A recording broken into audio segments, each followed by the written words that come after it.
What is going on, everybody? I am back today to talk about a movie that has been in my watch list for quite some time now. And I know this movie sort of parallels with like the found footage mockumentary genre, even though it doesn't completely go into that territory, it sort of breaks from that. In multiple moments. But the subject matter of this movie was incredibly interesting to me because I love kind of researching like government conspiracies. And I always found the concept of MK Ultra to be really fascinating, and this is like looking at MK Ultra through like a supernatural lens, which I thought was a really interesting idea for a movie. And the film I'm going to be telling you about today is Banshee Chapter. Banshee Chapter is directed by Blair Erickson. On the trail of a missing friend who has been experimenting with mind-altering drugs, a young journalist, aided by a rogue counterculture writer, finds herself drawn into the dangerous world of a top-secret government chemical research and the mystery of a disturbing radio signal of unknown origin. So, I was looking forward to watching this movie. It's been on my watch list for quite some time now. And what I will say about this is it's wildly entertaining. It has a lot of tropes that are utilized in like the found footage genre, even though this movie isn't technically found footage. At first it kind of plays itself off as it's going to be,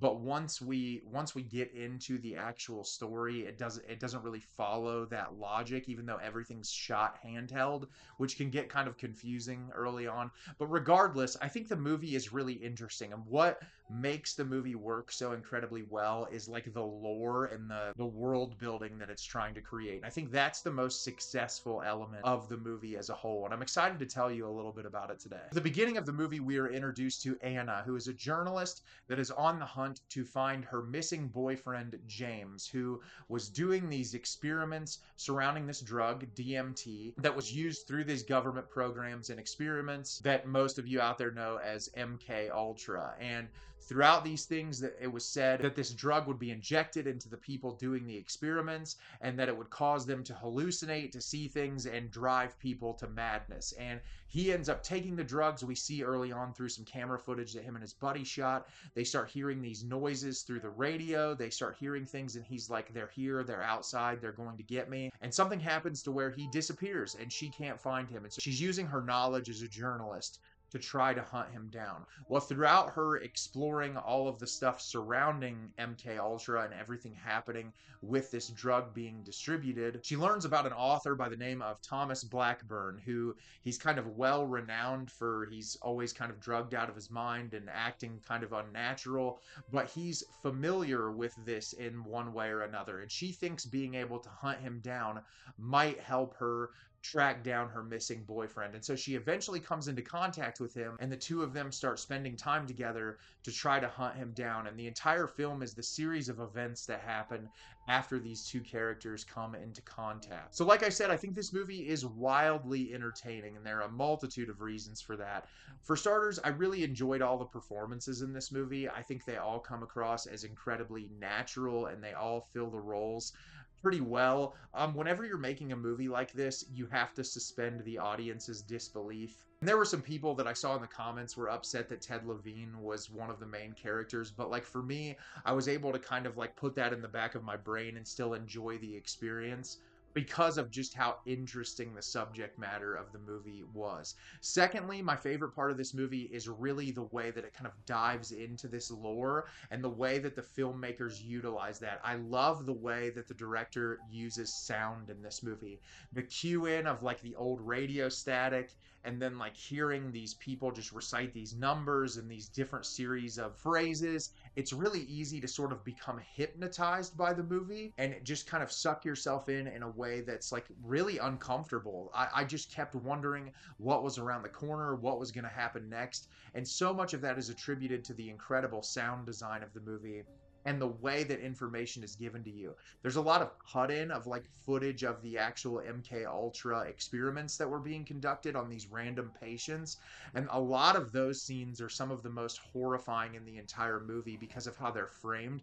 It's like a character sitting in a dark room where all you can see is really the shadowed outline of their body, but it's the way that it's in frame that creates such an uncomfortable feeling. And there's several moments like that through the movie where the patience of of the person filming, the cinematographer, really allows for something to sit with you. There's a scene where our character's in a room and she realizes that someone is in the room with her, and just kind of the patience of the moment and the unsettling nature of that were things that I appreciated. There are a ton of jump scares in this movie, which, like I've talked about, the cliches of found footage or the horror in general. But a lot of them are executed in a really nice way in this. I can't even get upset by the amount that are used, because I think there's enough patience utilized by the filmmaker that a lot of them pay off. There's a couple of them that don't work as well as others, but I'm able to excuse that because of the fact that so much of it is very well accomplished.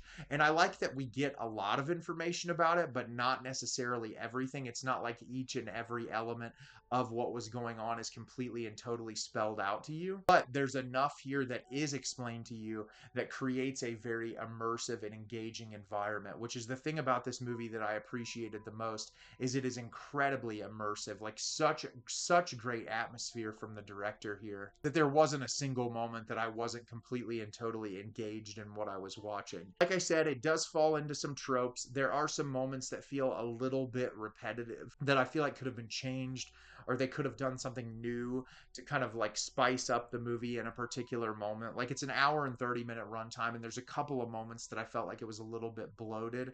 But aside from that, it's just really enjoyable and engaging for what it is. And I think if you're into this genre of movie, or you like this style of filmmaking, you'll find something to appreciate about Banshee Chapter. So have you seen Banshee Chapter? Did you love it? Did you hate it? Leave me a comment down below and let me know what you thought. I thought this movie was really entertaining. I enjoy the diving into exploring like government conspiracies, and I think that this was done very well. As always, if you can like the video and subscribe to the channel, helps me out a lot and lets me know the type of content you're looking for. I'm always putting out new material and look forward to getting more out for you in the near future. And as always, everyone, thank you so much for watching, and have a great rest of your day.